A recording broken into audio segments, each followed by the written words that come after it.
O Tesouro, de Essa de Queiroz. Voz, Iba Mendes. Capítulo 1. Os três irmãos de Medranhos, Rui, Guanes e Rostabal, eram então, em todo o reino das Astúrias, os fidalgos mais famintos e os mais remendados. No passo de Medranhos, a que o vento da serra levara vidraça e telha, passavam eles as tardes desse inverno, engelhados nos seus pelotes de camelão, batendo as solas rotas sobre as lajes da cozinha, diante da vasta lareira negra, onde desde muito não estalava lume, nem fervia a panela de ferro. Ao escurecer, devoravam uma códea de pão negro, esfregada com alho. Depois, sem candeia, através do pátio, fendendo a neve, iam dormir à estrebaria, para aproveitar o calor das três éguas lazarentas que, esfaimadas como eles, roíam as trevas da manjedoura. E a miséria tornara estes senhores mais bravios que lobos. Ora, na primavera, por uma silenciosa manhã de domingo, andando todos três na mata de roquelanes a espiar pegadas de caça e a apanhar tortulhos entre os robles, enquanto as três éguas pastavam a relva nova de abril, os irmãos de Medranhos encontraram, por trás de uma moita de espinheiros, numa cova de rocha, um velho cofre de ferro. Como se o resguardasse uma torre segura, conservava as suas três chaves nas suas três fechaduras. Sobre a tampa, mal decifrável através da ferrugem, corria um dístico em 3 letras árabes. E dentro até as bordas estava cheio de dobrões de ouro. No terror e esplendor da emoção, os três senhores ficaram mais lívidos do que sírios. Depois, mergulhando furiosamente as mãos no ouro, estalaram a rir, num riso de tão larga rajada que as folhas tenras dos olmos, em roda, tremiam. E de novo recuaram, bruscamente se encararam, com os olhos a flamejar, numa desconfiança tão desabrida que Guanes e Rostabal apalpavam nos cintos os cabos das grandes facas. Então Rui, que era gordo e ruivo, e o mais avisado, ergueu os braços como um árbitro e começou por decidir que o tesouro, ou viesse de Deus ou do demônio, pertencia aos três, e entre eles se repartiria rigidamente, pesando-se o ouro em balanças. Mas como poderiam carregar para Medranhos, para os cimos da serra, aquele cofre tão cheio? Nem convinha que saísse da mata com o seu bem antes de cerrar a escuridão. Por isso ele entendia que o mano Guanes, como mais leve, devia trotar para a vila vizinha de Retortilho, levando já ouro na bolsinha, a comprar 3 alforjes de couro, 3 maquias de cevada, 3 empadões de carne e 3 botelhas de vinho. Vinho e carne eram para eles, que não comiam desde a véspera, o que a cevada era para as éguas. E assim refeitos, senhores e cavalgadoras ensacariam ouro nos alforjes e subiriam para Medranhos, sob a segurança da noite sem lua. Bem tramado, gritou Rostabal, homem mais alto que um pinheiro, de longa guedelha e com uma barba que lhe caía desde os olhos raiados de sangue até a fivela do cinturão. Mas Guanes não se arredava do cofre, enrugado, desconfiado, puxando entre os dedos a pele negra do seu pescoço de grou. Por fim, brutalmente: Manos, o cofre tem 3 chaves. Eu quero fechar a minha fechadura e levar a minha chave. Também eu quero a minha, 1000 raios! Rugiu logo o Rostabal. Rui sorriu. De certo, de certo. A cada dono do ouro cabia uma das chaves que o guardavam. E cada um em silêncio, agachado ante o cofre, cerrou a sua fechadura com força. Imediatamente Guanes, desanuviado, saltou na égua, meteu pela vereda de olmos a caminho de Retortilho, atirando aos ramos a sua cantiga acostumada e dolente. Olé, olé, sale la cruz e la iglesia, vestida de negro luto. Capítulo 2. Na clareira, em frente à moita, que encobria o tesouro, e que os três tinham desbastado a cutiladas, um fio de água, brotando entre rochas, caía sobre uma vasta laje escavada, onde fazia como um tanque, claro e quieto, antes de se escoar para as relvas altas. E ao lado, na sombra de uma faia, jazia um velho pilar de granito, tombado e musgoso. Ali vieram sentar-se Rui e Rostabal, com seus tremendos espadões entre os joelhos. As duas éguas tosavam a boa erva pintalgada de papoulas e botões de ouro. Pela ramaria andava um melro a assobiar. Um cheiro errante de violetas adoçava o ar luminoso. E Rostabal, olhando o sol, bocejava com fome. Então Rui, que tirara o sombreiro e lhe cofiava as velhas plumas roxas, começou a considerar, na sua fala avisada e mansa, que Guanes, nessa manhã, não quisera descer com eles à mata de Roquelanes. E assim era a sorte ruim, pois que se Guanes tivesse quedado em Medranhos, só eles dois teriam descoberto o cofre, e só entre eles dois se dividiria o ouro. Grande pena! Tanto mais que a parte de Guanes seria em breve dissipada com rufiões aos dados pelas tavernas. Ah, Rostabal, Rostabal! Se Guanes, passando aqui sozinho, tivesse achado este ouro, não dividia conosco, Rostabal.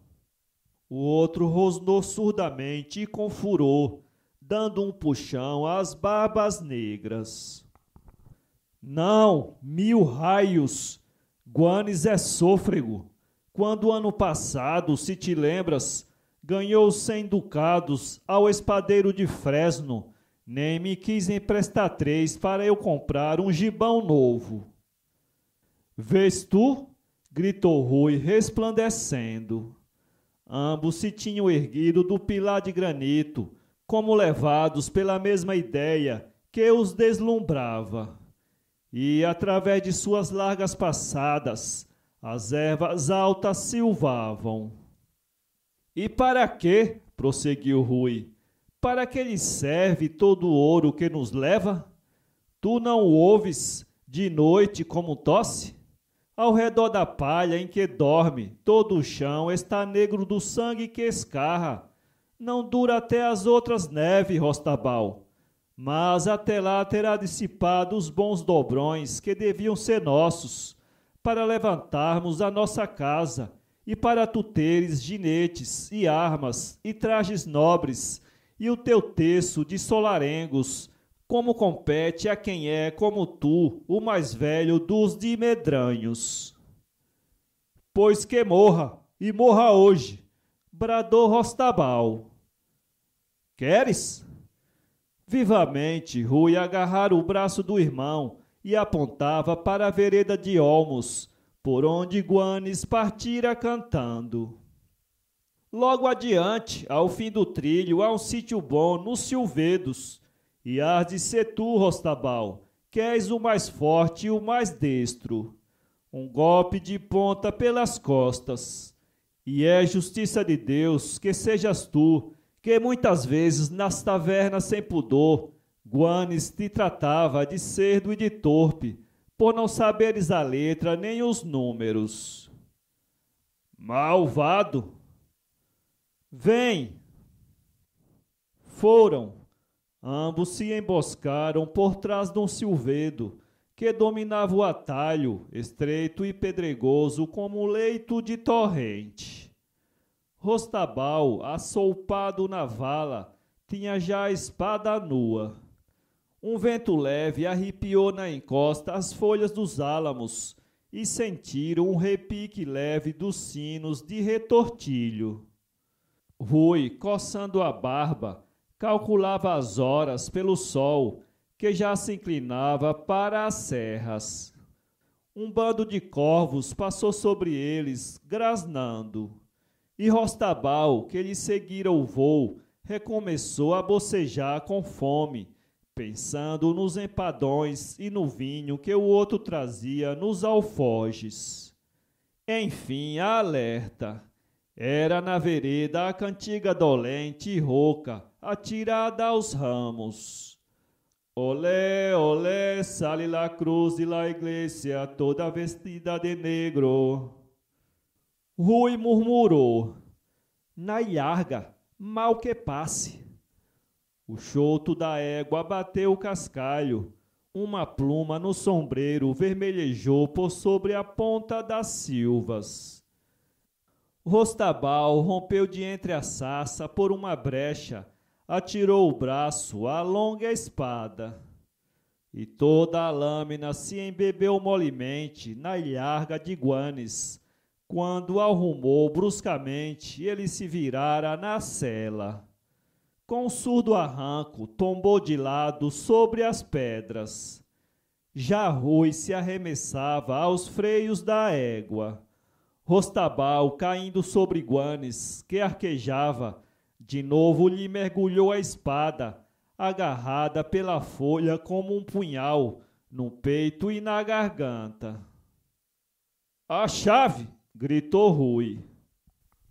E arrancada a chave do cofre ao seio do morto, ambos largaram pela vereda, Rostabal adiante, fugindo, com a pluma do sombreiro quebrada e torta, a espada ainda nua entalada sob o braço, todo encolhido, arrepiado com o sabor de sangue que lhe espirrara para a boca.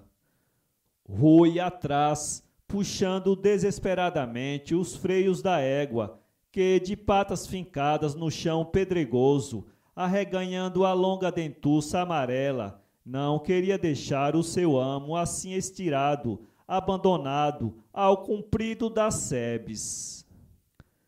Teve de lhe espicaçar as ancas lazarentas com a ponta da espada, e foi correndo sobre ela, de lâmina alta, como se perseguisse um mouro, que desembocou na clareira, onde o sol já não dourava as folhas. Rostabal arremessara para a relva o sombreiro e a espada. Rostabal arremessara para a relva o sombreiro e a espada. E, debruçado sobre a laje escavada em tanque, de mangas arregaçadas, lavava ruidosamente a face e as barbas. A égua, quieta, recomeçou a pastar, carregada com os alforjes novos que Guanes comprara em retortilho. Do mais largo, abarrotado, surdiam 2 gargalos de garrafas. Então Rui tirou lentamente do cinto a sua larga navalha. Sem um rumor na relva espessa, deslizou até Rostabal, que resfolgava com as longas barbas pingando. E, serenamente, como se pregasse uma estaca num canteiro, enterrou a folha toda no largo dorso dobrado, certeira sobre o coração. Rostabal caiu sobre o tanque, sem um gemido, com a face na água, os longos cabelos flutuando na água. A sua velha escarcela de couro ficara entalada sob a coxa. Para tirar de dentro a terceira chave do cofre, Rui solevou o corpo e um sangue mais grosso jorrou, escorreu pela borda do tanque, fumegando. Capítulo 3. Agora eram dele, só dele, as 3 chaves do cofre. E Rui, alargando os braços, respirou deliciosamente. Mal a noite descesse, com o ouro metido nos alforjes, guiando a fila das éguas pelos trilhos da serra, subiria a Medranhos e enterraria na adega o seu tesouro. E quando ali na fonte e além rente aos silvados, só restassem sob as neves de dezembro alguns ossos sem nome, ele seria o magnífico Senhor de Medranhos, e na capela nova do solar renascido mandaria dizer missas ricas pelos seus 2 irmãos mortos. Mortos como?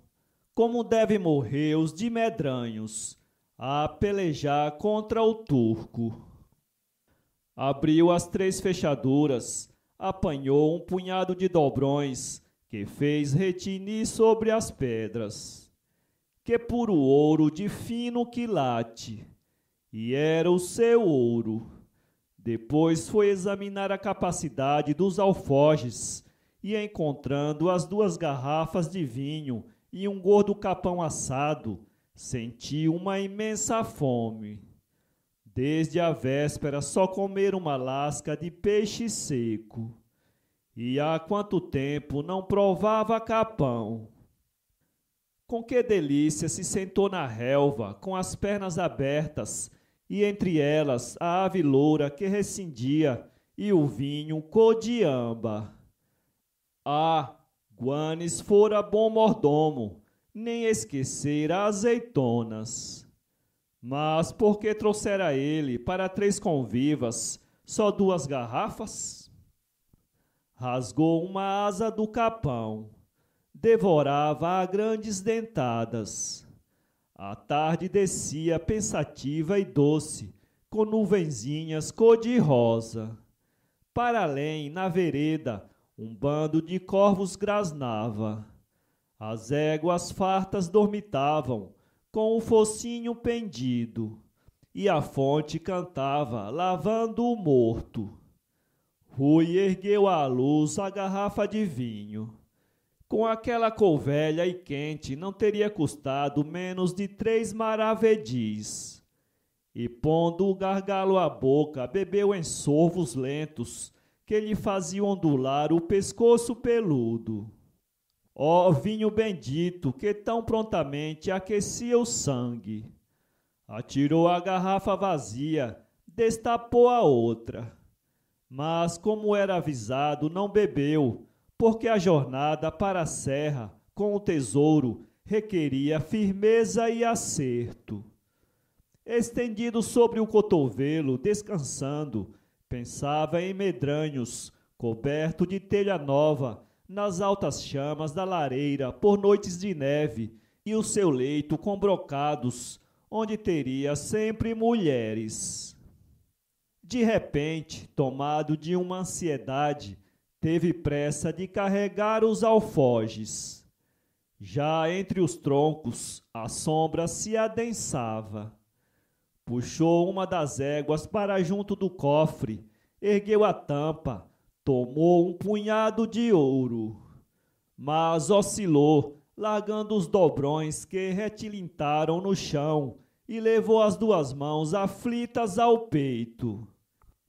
Que é, Dom Ruiz? Raios de Deus! Era um lume vivo que se lhe acendera dentro, lhe subia até as goelas. Já rasgara o gibão, atirava os passos incertos, e a arquejar com a língua pendente, limpava as grossas bagas de um suor horrendo que o regelava como neve. Ó Virgem Mãe de Deus! Outra vez o lume, mais forte, que alastrava, o roía. Gritou: socorro! Alguém! Guanes! Rostabal! Os seus braços torcidos batiam o ar desesperadamente. e a chama dentro galgava. Sentia os ossos a estalarem como as traves de uma casa em fogo. Cambaleou até a fonte para apagar aquela labareda. Tropeçou sobre Rostabal e foi com o joelho fincado no morto, arranhando a rocha, que ele entre uivos procurava o fio de água que recebia sobre os olhos pelos cabelos. Mas a água mais o queimava, como se fosse um metal derretido. Recuou, caiu para cima da relva que arrancava aos punhados e que mordia, mordendo os dedos para lhe sugar a frescura. Ainda se ergueu com uma baba densa a escorrer-lhe nas barbas. E de repente, esbugalhando pavorosamente os olhos, berrou como se compreendesse enfim a traição, todo o horror.